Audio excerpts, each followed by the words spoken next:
Elden Ring is a fantastic game, and with the upcoming release of Shadow of the Erdtree, I thought it would be fun to put some items from Elden Ring into D&D. Just a quick heads up, there'll be no spoilers or talk about the DLC, but there will be spoilers for the base game of Elden Ring. Blasphemous Blade. This incredibly powerful sword is found after defeating Rykard. This is one of my favourite weapons in Elden Ring, and is what I used to kill Melania for the first time. So to convert this to D&D, it's important to keep the powerful feel of the weapon considering it is a legendary item. For the base of the weapon, we will use a greatsword stats, which will deal 2d6 damage per hit and have a heavy requirement which fits the colossal weapon category that the sword fits into in the base game. Because this is a legendary weapon as well, I think it's good to add a d4 of fire damage just to give a little bit more extra damage.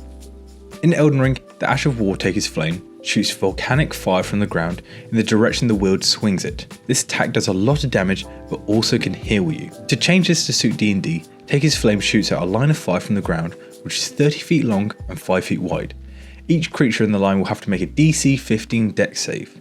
On a failed save, the creature takes 4d6 fire damage, and on a pass save, they take half.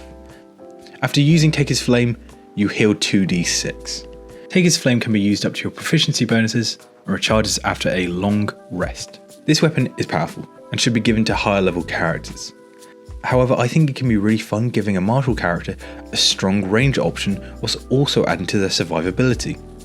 And if you think this is too powerful, remember, it's called the Blasphemous Blade, which means maybe one of the gods in your world will not be too happy about this weapon's use, and maybe try everything they can to stop the user. The Red Feathered Branch Sword.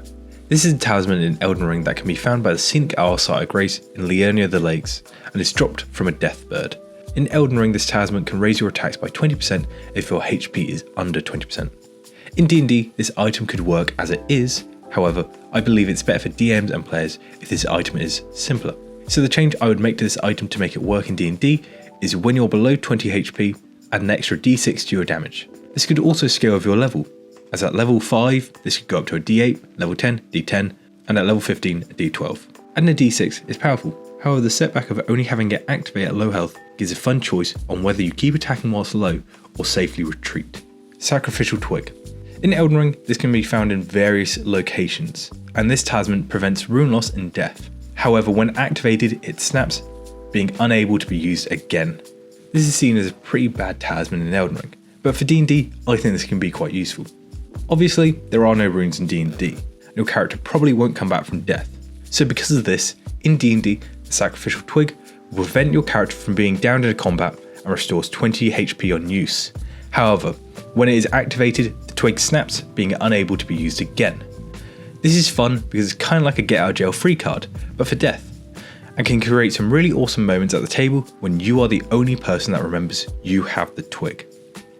Bolt of Grandsax. This legendary weapon can be found in Lanedale. This weapon works primarily as a spear in Elden Ring, so it will do the same in D&D. This weapon will do 1d6 or 1d8 depending if you're one-handing or two-handing, but because it's a legendary item, this weapon will do an extra 1d4 lightning damage per hit. However, the Ash of War, which is called Ancient Lightning Spear, is what makes this weapon incredible.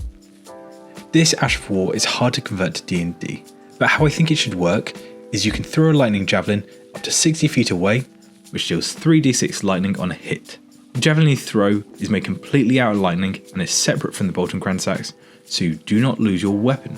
You can use this ability up to your proficiency bonus and refreshes on a long rest.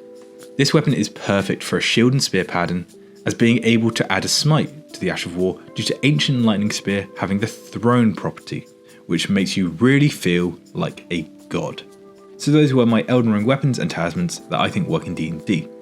This video idea comes from my friend Evandid. They are a fantastic artist. The Rani drawing you can see now is from them, so definitely check them out on Twitter and Instagram. Both of their links will be in the description and they're currently on screen. So yeah, thank you so much for watching and enjoy the rest of your day.